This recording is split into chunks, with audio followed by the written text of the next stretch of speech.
Sivitas akademika dari berbagai kampus terus menyuarakan keprihatinan terkait kondisi politik dan demokrasi jelang Pilpres 2024. Diawali dari akademisi UGM Yogyakarta, kemudian diikuti akademisi dari berbagai universitas lain. Salah satu pesan yang disampaikan para akademisi tersebut adalah mengingatkan Presiden Jokowi agar bersikap adil dan menjunjung tinggi etika saat menjalankan kekuasaan. Kekuasaan yang dijalankan secara lancung akan merusak etika, kemudian hukum akan ikut rusak juga. Kami mengawasi khususnya sejak keputusan Mahkamah Konstitusi nomor 90/PUU 21/2023 yang meloloskan putra Anda menjadi calon wakil presiden. Anda makin menjauh dari harapan yang diamanatkan oleh pemilih Anda, terutama menyangkut netralitas sikap negara yang Anda sering katakan dan kontinuitas perjuangan reformasi melawan korupsi, kolusi, dan nepotisme dalam berbagai bentuknya. Kami meminta Anda berkompas pada hati nurani dan berpegang secara konsekuen pada Pancasila, dasar filsafat, dan fundamen moral kita semua. Hingga kini sedikitnya telah ada 13 kampus yang menyuarakan keprihatinan terhadap situasi politik Indonesia saat ini. Capres nomor urut 1, Anies Baswedan menilai munculnya petisi atau suara keprihatinan dari kaum akademisi merupakan bentuk tanggung jawab moral mereka. Mereka mungkin tidak terlibat di dalam aktivitas partisan politik, yaitu politik kepartean, politik kepemiluan, mereka tidak terlibat.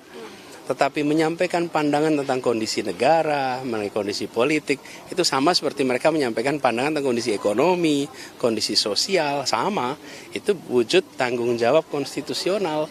Justru ketika ada masalah dan kampus diam, ada masalah malah, berarti kebebasan berekspresi terganggu. Tapi ketika mereka mengungkapkan pandangannya, menurut saya itu adalah tanggung jawab, sikap bertanggung jawab dari kampus. Sementara anggota tim pemenangan Prabowo Gibran yang juga Menteri Investasi Bahlil Lahadalia menilai gerakan akademisi kali ini ada skenarionya. Sebagai negara demokrasi, kita menghargai aja pendapat dari masing-masing orang. Itu kan semua orang punya kebebasan untuk mengungkapkan pendapatnya di depan umum, termasuk oknum-oknum sivitas akademik. Ya nggak apa-apa. Tetapi saya juga ingin menyampaikan bahwa selama ini kampus itu juga harus dijaga marwahnya. Coba lihat di beberapa foto, katanya Sivitas Akademi Independen. Kok ada yang mengangkat jari dengan nomor tertentu? Kok ada salah satu ketua partai di situ? Ya benar aja bos. Mohon maaf, kita harus hargai mereka juga. Dengan harapan agar gerakan agitasi ini jalan. Tapi saya yakinlah rakyat dan mahasiswa itu bukan orang yang bisa diatur begitu. Ini skenario ini kita udah paham sebagai mantan aktivis.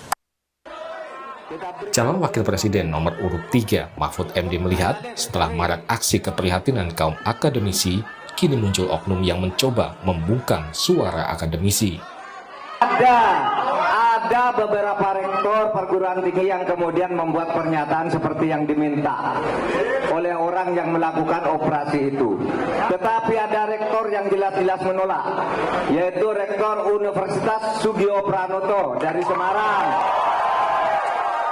Dia menyatakan didatangi oleh seseorang untuk membuat pernyataan mendukung bahwa pemerintahan Pak Jokowi baik, pemilu baik, penanganan COVID nomor 1 dan sebagainya.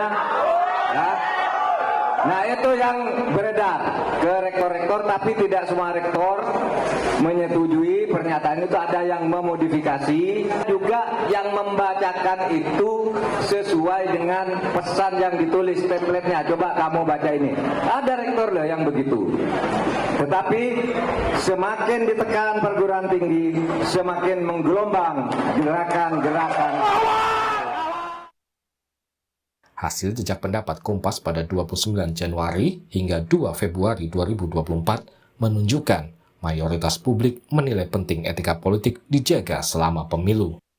Saat ditanya seberapa penting etika politik dijaga selama pemilu, 63,4% menjawab sangat penting, 32,7% menjawab penting, 2,2% responden menjawab tidak penting, sementara 0,1% sangat tidak penting. Soal apakah Presiden patut mendukung salah satu pasangan calon dalam pemilu, 54,4% menjawab tidak patut karena Presiden harus netral. 43,9% menjawab patut karena sesuai dengan peraturan perundang-undangan. Sisanya menjawab tidak tahu. Presiden Joko Widodo akhir Januari lalu sempat mengungkapkan soal ketentuan di Undang-Undang Pemilu yang memberikan hak pada Presiden dan Menteri untuk berpihak atau ikut kampanye. Tim Liputan, Kompas TV. Presiden dan Wakil Presiden mempunyai hak melaksanakan kampanye. Jelas. Kita ulas soal gerakan akademisi yang mengingatkan Jokowi soal etika politik ini bersama peneliti Litbang Kompas Rangga Eka Sakti dan mantan Rektor UIN Syarif Hidayatullah Jakarta, Prof. Komarudin Hidayat. Selamat malam Prof. Komar, selamat malam Mas Rangga. Selamat malam. Baik, terima kasih sudah bergabung di Sapa Indonesia Malam. Prof. Komarudin, saya ingin mendengar apa pendapat dari Profesor soal suara-suara dari akademisi yang menuntut untuk pemilu dilakukan secara demokratis dan netral. Ya, yang pertama satu catatan ya bahwa indeks demokrasi kita menurun. Namun demokrasi itu bagi masyarakat awam relatif abstrak dan elit. Ketiga, paradigma pemikiran para politisi yang penting itu memenangkan suara voting masyarakat dan terutama masyarakat bawah yang pendidikannya relatif rendah dan mereka itu sebenarnya tidak paham tentang indeks demokrasi. Yang sadar indeks demokrasi itu masyarakat kelas menengah ke atas, terutama orang kampus. Sehingga di sini ada dua arus pemikiran yang berbeda. Satu yang menekankan etika dan kesehatan demokrasi, sementara para politisi itu agenda yang penting menang kalau perlu dengan mencari celah-celah kelemahan hukum undang-undang yang ada untuk memenangkan pemilu. Jadi ini memang dua arus pemikiran yang berbeda, mestinya dua itu menjadi satu, sintesa, reintegrasi. Tapi sayangnya sekarang ini suara kampus itu satu arus tersendiri, para politisi punya arus tersendiri. Nah, ini Prof kan juga bergabung dalam Gerakan Nurani Bangsa. Apakah keprihatinan yang dibawa oleh akademisi ini sejalan juga dengan yang disuarakan terus oleh Gerakan Nurani Bangsa? Ya, Nurani Bangsa ini dekat dengan suara moral para akademisi, para profesor, bahwa kita sangat menekankan etika dan legitimasi tidak hanya legal tapi juga moral. Sebab yang dilahirkan oleh pemilu bukan sekedar pemenang pemilu, tapi pemimpin yang bisa membangun kebudayaan peradaban bangsa ini. Sehingga aspek moral itu menjadi sangat penting sebagaimana pentingnya legitimasi legal. Kalau saja yang menang yang penting legal dengan memainkan celah-celah hukum yang lemah, maka saya khawatir nanti tidak bermartabat pemilu yang dihasilkan itu, dan itu dampaknya kurang akan menimbulkan kebanggaan dan bagi masyarakat di mata dunia maupun masyarakat Indonesia. Tadi Prof juga bilang bahwa politisi dan akademisi punya arus sendiri, punya suara sendiri. Apakah dua suara yang berbeda dengan arus yang berbeda ini bisakah ada titik temunya? Sampai hari ini rasanya agak sulit ya, karena ibarat orang permainan maraton mendekat garis finish, maka bagi pemenang itu yang penting kan menangnya dengan berbagai cara, dan tidak ada pemilu yang steril dari kecurangan gitu. Sehingga dengan demikian kalau pihak pengawas tidak kuat, tambah lagi kemudian moral diabaikan, saya khawatir ya yang menang, tapi secara moral itu kurang legitimate. Baik. Mas Rangga, ini menarik ketika mayoritas responden dari Litbang Kompas melihat etika politik itu penting. Tapi apa ada penjelasan secara detail mengapa mereka melihat etika politik itu penting dijaga selama pemilu ini berlangsung? Ya Mbak Cindy, jadi memang menekankan lagi poinnya Pak Komarudin Hidayat ya, bahwa itu sekarang bukan hanya yang menengah ke atas lagi ya, tapi mayoritas masyarakat sekarang itu sudah bisa melihat bahwa etika itu penting nih, faktor penting yang harus tetap dijaga di pemilu. Hasil survei kita 96%, jadi hampir semua masyarakat tuh sepakat ya bahwa etika itu penting. Kenapa? Karena memang ujungnya panjang. Misalnya, etika ini kemudian juga berhubungan dengan kira-kira nanti pemilu itu berjalan adil.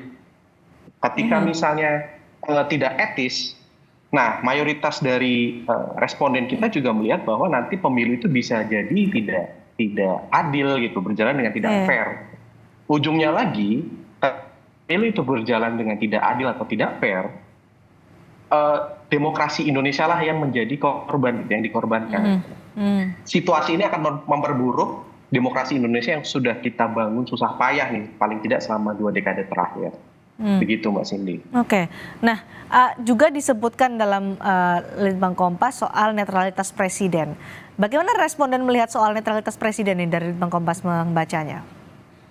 Ya Mbak Cindy, jadi memang kita mencoba untuk men-track ya atau melihat perspektif masyarakat terkait netralitas presiden dari tahun lalu sebenarnya, dari Mei. Itu memang konsisten bahwa masyarakat itu berharap Pak Presiden itu bisa netral. Ya. Dari hasil yang Mei itu 90% berharap bahwa Pak Presiden itu netral. Dari hasil yang terakhir itu bulan ini ya, itu memang mayoritas itu merasa bahwa Pak Presiden itu harus netral. Nggak patut lah kalau Pak Presiden itu berpihak ke salah satu calon tertentu. Nah itu juga berkaitan juga dengan soal etika tadi Mbak. Ketika misalnya Presiden itu tidak netral atau mendukung salah satu pasangan calon, itu bisa masuk ke kategori yang sebenarnya tidak etis. Ini tindakan yang tidak etis dilakukan oleh Presiden. Jadi masyarakat sudah sampai kepemikiran ke sana Mbak. Tidak etis dilakukan oleh Presiden. Bagaimana Prof memaknai temuan dari Litbang Kompas ini? Referensi kita pemilihan langsung itu masih miskin. Ini kan baru 2 kali setelah Pak SBY dipilih langsung oleh masyarakat. Nah, ketika Pak SBY itu memberikan satu benchmark sesungguhnya, yaitu netral, mengambil jarak yang sama dari semua kontestan. Itu menjadi referensi kolektif memori bagi masyarakat. Oleh karena itu, ketika sekarang Presiden Jokowi cawe-cawe, nah ini dianggap sebuah anomali, walaupun Presiden Jokowi itu mencari celah-celah hukum bahwa kami berhak untuk berpolitik. Nah, jadi ini antara referensi legal dan referensi moral ini kan tidak menyatu dalam Pak Jokowi itu. Harusnya dikedepankan juga lah soal etika dan moral begitu ya, Prof ya. Nah, kedua gini, kesadaran masyarakat bahwa etika itu penting, iya, sebagaimana ketika ditanya soal korupsi itu kejahatan ya jelas, tapi nyatanya korupsi kan jalan terus. KPK juga tidak berhasil. Begitupun tentang netralitas, martabat etika berpolitik, demokrasi penting. Tapi sebagaimana KPK, saya khawatir juga tetap aja melanggar etika politik akan jalan terus demi menangkan sebuah permainan atau pertandingan pemilu ini. Terakhir Prof, untuk Prof Komarudin, jadi kan pernah ditanyakan juga kepada Presiden soal suara-suara dari kampus, dari akademisi. Presiden menyatakan bahwa itu adalah hak demokrasi dan menghargai. Apakah Prof Komarudin melihat suara dari kampus itu sudah didengarkan oleh Presiden atau sudah sampai ke dipertimbangkan oleh Presiden, dan bagaimana ini bisa didengar dan kemudian dijadikan pertimbangan oleh Presiden suara-suara dari kampus ini? Saya khawatir kalau Presiden tidak menghargai suara intelektual, kampus, dan tokoh-tokoh moral agama. Kalau Presiden mengatakan ini hak kami berpolitik, maka nanti kampus kami punya hak untuk mengoreksi jalannya pemerintahan, kami punya hak untuk bersuara. Kalau yang terjadi ini kan terjadi benturan antara arus pemikiran etika politik dan politisi yang mengejar kemenangan. Nah ini kalau terjadi rugi semuanya.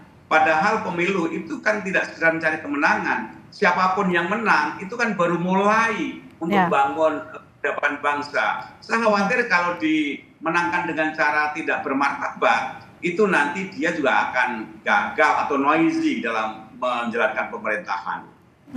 Baik. Tapi suara-suara itu tetap harus dijaga ya Prof, untuk mewujudkan pemilu yang menghormati demokrasi dan juga netral serta jujur. Terima kasih Prof Komarudin Hidayat, terima kasih juga peneliti Litbang Kompas Rangga Eka Sakti sudah berbagi pandangan dan informasi bersama kami di Sapa Indonesia Malam hari ini. Selamat malam.